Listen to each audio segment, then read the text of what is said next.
onde através de políticas governamentais que priorizavam o trigo, então, o cultivo do trigo, a soja, então, ela se encaixou como um processo de sucessão do trigo. Então, isso permitiu uma otimização, então, dos processos produtivos.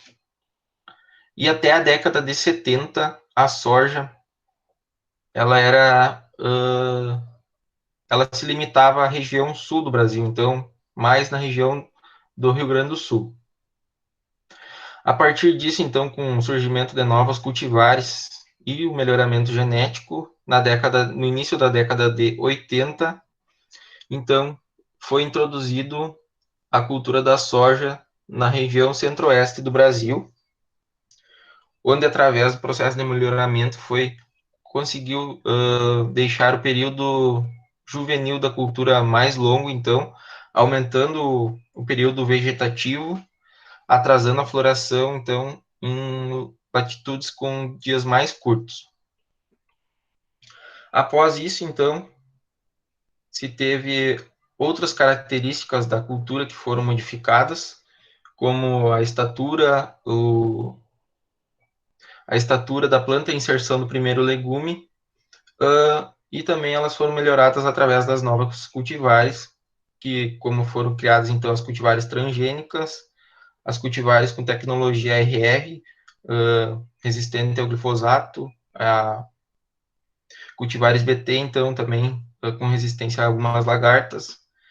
E após isso também, como ela se expandiu para outras latitudes, o sistema antigo, então, que era utilizado para a classificação do ciclo, né, que antes era precoce, médio e tardio, se passou a utilizar, então, o sistema americano dos graus de maturação relativa, porque era possível expressar uma cultivar em diferentes latitudes, o que antes não era possível, com o ciclo que era somente possível numa determinada região. E após isso, então, a soja ela continuou então seus desenvolvimentos, então, com criação de novos cultivares, sendo apresentada como hoje a gente procura cada vez mais, então, uma maior produtividade da cultura, diminuindo então os custos com o uso de defensivos agrícolas. Então, essa seria então o surgimento e a domesticação da cultura. Então, a caracterização genética e botânica, ela é uma espécie diploide, 2N, com 40 cromossomos, autógama, herbácea e anual.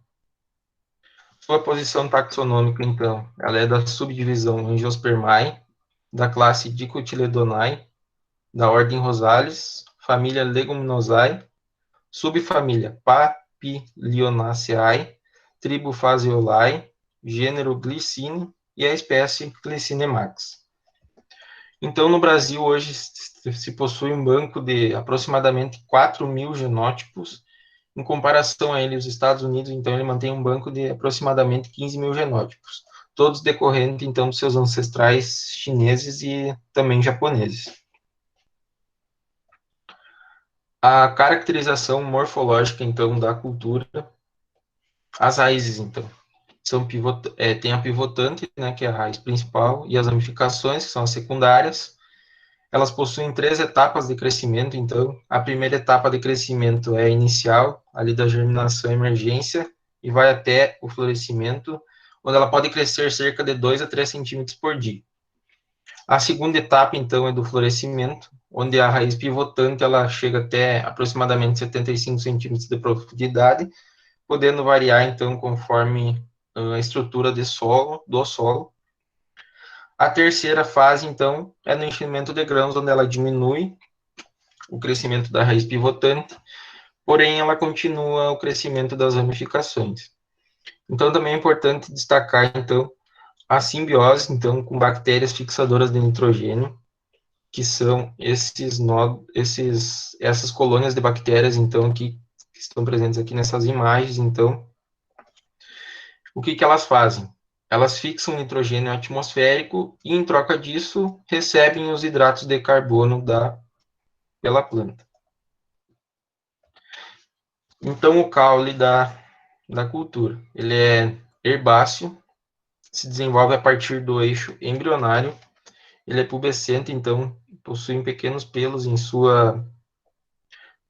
na sua estrutura, então é piloso, ele é ramificado e possui 3 tipos de crescimento que hoje se tem 3 tipos de crescimento: o determinado, semideterminado e indeterminado. Então, o que diferencia o crescimento determinado do indeterminado?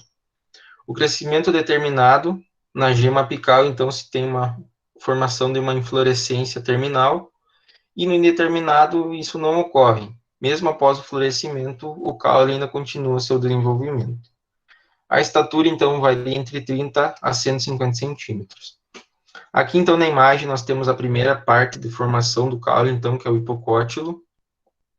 Após ele, nós temos o epicótilo, então, que nele possui, então, os internódios, onde em cada nó se forma uma gema lateral, que vai dar formação às ramificações da cultura, da planta. As folhas, elas têm 3 tipos de folhas, então. A primeira, então, são as cotiledonares ou embrionárias, que são essas aqui que eu estou apontando com o mostrador, que ocorre, então, na germinação e emergência, então, e ela tem forma oval elíptica. Então, como os cotilédones estão acima do solo, a soja, então, se classifica como uma germinação epígea, quando os cotilédones estão acima do solo. A segunda, então, são as folhas simples ou unifolioladas, então, que elas estão inseridas acima do nó cotiledonar. E a terceira são as trifolioladas ou compostas, que são formadas por uma terminal e 2 laterais. E elas se apresentam, então, de forma dística. As flores, elas são completas, possuem o cálice, corola, androceu e o ginoceu. São autógamas, fazem autofecundação, ocorrem em racimos laterais ou axilares, possui de 2 a 35 flores por racimo e se apresentam, então, na cor branca, como a imagem aqui abaixo à esquerda, e tonalidades de roxo, como na imagem da direita abaixo. O fruto, então, ele é denominado, então, um legume. Ele é oriundo de 2 volvas de um carpelo simples, então. Ele tem o formato achatado, reto e pouco curvado. Eles são pubescentes e deiscentes, com 2 a 7 centímetros de comprimento e 1 a 2 centímetros de largura. No fruto, então, pode haver a ocorrência de 1 a 5 sementes, que são globosas ou elípticas. Então, o hilo, então, que é essa parte mais escura aqui da semente, ele pode se apresentar em 11 diferentes cores.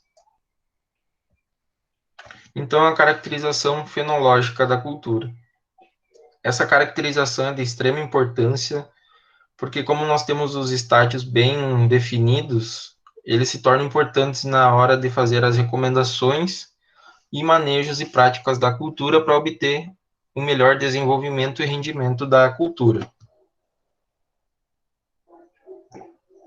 Então, eles são a proposta, então, por Federica Vines, então, é a mais utilizada atualmente, onde o primeiro estágio então, eles são divididos em períodos vegetativos e reprodutivos, onde o primeiro estágio, então, é o VE, que é a emergência, que é quando os cotilédones estão fora do solo, mas não estão completamente desenvolvidos, abertos. O estágio VC é quando o cotilédone está desenvolvido. O estágio V1 é quando se tem a primeira folha unifoliolada completamente desenvolvida. O estágio V2 é quando se tem a primeira folha trifoliolada completamente desenvolvida. E esses estágios, então, vão até o VN, que é o enésimo nó, onde se tem o surgimento da última folha trifoliolada, e esse estágio ele pode variar de acordo com o desenvolvimento da cultura. Após isso, então, quando se tem a primeira flor completamente aberta em qualquer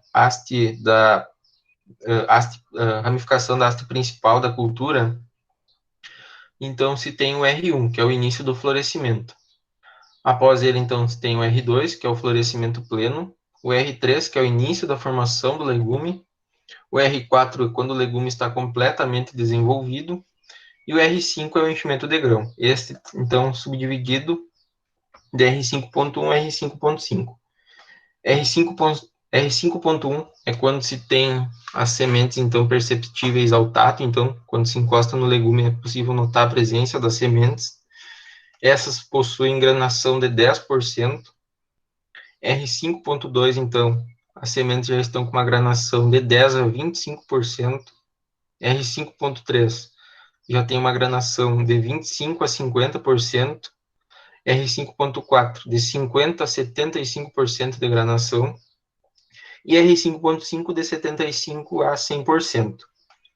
Bom, daí no estágio R6, então, se tem o grão cheio ou completo. O R7 se tem o início da maturação pelos legumes e posteriormente para as folhas. E em R8 se tem a maturação completa da planta.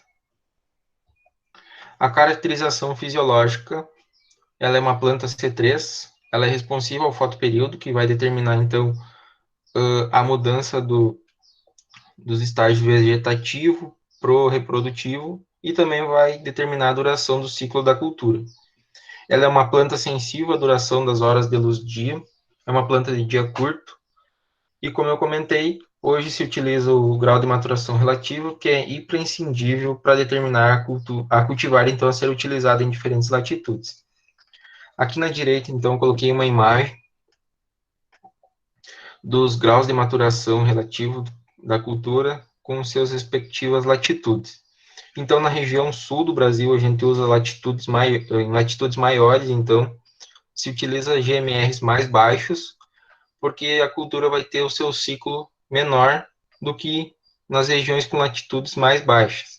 Então, ali na região centro-oeste, nós temos GMRs mais altos. Então, como eu havia falado, do período juvenil mais longo, então tem um período vegetativo mais longo e o ciclo mais longo da cultura. E mais ao norte do Brasil, então, se tem os maiores GMRs utilizados, devido também às questões dos dias serem mais curtos. Então, a interação genótipo-ambiente.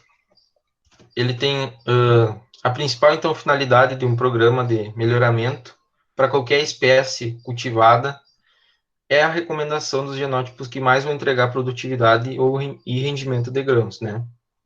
Então, a soja, ela vai apresentar respostas diferenciadas dos seus genótipos quando ela está cultivada em diferentes ambientes, o que faz com que essa interação entre genótipo e ambiente se torne um fator indispensável para o melhoramento da cultura. Também, como ela reage ao fotoperíodo, então, a duração do dia, então, isso vai fazer com que ela interaja significativamente, então, com os ambientes de cultivo. E quando ocorre a significância entre o genótipo e o ambiente, são utilizadas técnicas, então, para identificar os genótipos que são mais estáveis nos ambientes específicos. Ao lado, aqui na direita, então, se tem a fórmula da expressão do fenótipo, né, o que é visível na planta, que a gente enxerga, que modifica na planta, ele é através do genótipo, então, o DNA que está presente nesse genótipo, mais o ambiente, mais as variações do ambiente, como temperatura, fotoperíodo, precipitação, radiação solar, mais a interação do genótipo com o ambiente. Então, o conceito de adaptabilidade do genótipo, então, ele é a resposta dele em decorrência dos estímulos que o ambiente produz. E a estabilidade é a adaptação em decorrência das variações do ambiente e a conservação, então, dos novos genótipos. Então, o genótipo ideal, ele tem que apresentar uma ótima produtividade de grãos, uma tolerância a ambientes não favoráveis, uma consistência fenotípica e responder à melhoria do ambiente de cultivo. Então, aqui para exemplificar melhor, então, essa interação genótipo-ambiente, na primeira imagem, então, ali relacionada, então, com a produtividade, na primeira imagem ali, a A aqui, essa bem da esquerda, não tem interação genótipo-ambiente, porque simplesmente não